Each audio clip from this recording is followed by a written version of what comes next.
你听说过这样的地方吗？他们是中国最后的原始持枪部落之一，而且至今他们还保留着母系社会的很多传统。这里的男人平时有三宝：火枪、酒壶、玩玩鸟。这里的女人上衣只有2块布，前一片后一片，中间镂空。直到现在，他们还保留着传统的原始农耕生活。而且这里还有一棵树，被称为神树，你越砍它长得越粗。你见过这样的神树吗？点个关注，这条视频带你们去长长见识。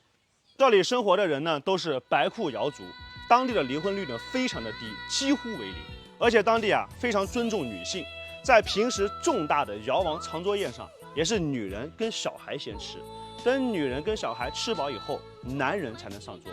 而且这里的男人他们爱喝酒，喝醉以后就会睡在路边，找不到回家的路。这里的女人呢，不会打也不会骂，他们会主动的把自己手里的针线活搬到男人醉酒的地方，等男人酒醒了以后一起回家，真的是太幸福太和谐了。悄悄问一下你们要是喝醉了，你们老婆是怎么处理的？敢不敢打在评论区告诉阿波？这个呢叫河仓，是他们储存粮食所用的仓库，它可以防火、防盗、防潮，还可以防鼠。你看这里有一个陶罐，它的表面呢弧度很大又很光滑，老鼠即使再会爬墙，这样的陶罐它也很难爬得上去。防潮呢，上面是放粮食，下面可以乘凉做人，中间呢有很高的一段距离，所以它可以防潮。那么它怎么防盗的呢？带你们来看一看。这个呢是河仓的门，在门上呢有一个门栓，插得非常紧。想要把它打开必须要用重物去敲击它。你在敲击的时候，别人听到了响声，就知道有人想要偷他的粮仓。那怎么防火呢？你会发现每一个河仓之间它都有3到5米的距离保持着，前后左右基本上都是一样的。如果有一个河仓不小心发生了火灾，不容易波及到另外一个河仓。再带你们去看一看他们在这里头人究竟是怎么生活的。这里呢就是他们平时居住的房子了。你看这门口挂了很多的鸟笼，悄悄地告诉你，这里的男人有3宝：猎枪、酒壶、玩玩鸟。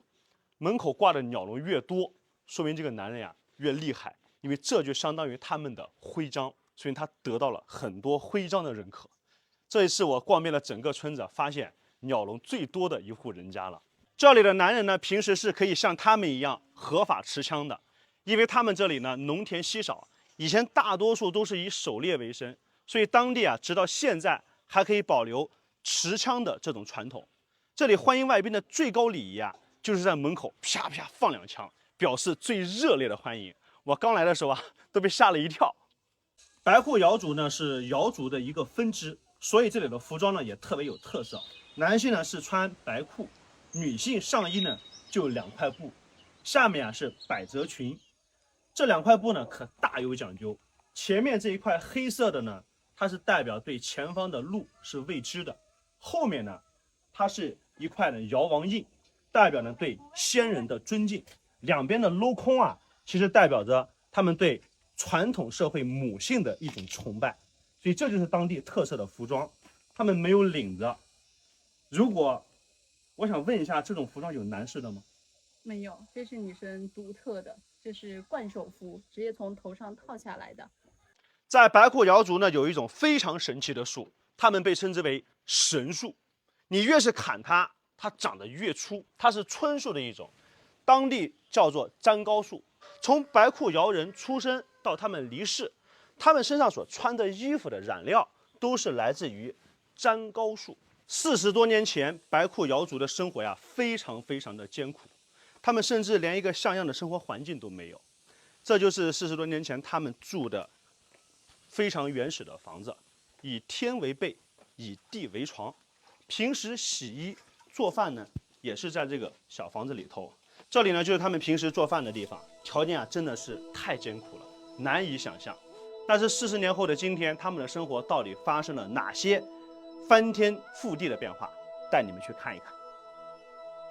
如今呢，随着旅游业的发展，他们整个寨子都已经搬到了这样的2层小楼当中，看起来是不是非常的漂亮、干净又整洁？跟40多年前他们那种艰苦的生活环境来比，如今的生活真的是太幸福了。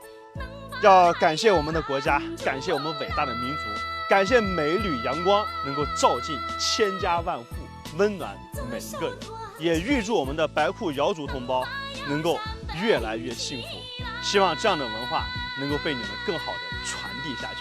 关注阿波，希望我们能够一起去旅行。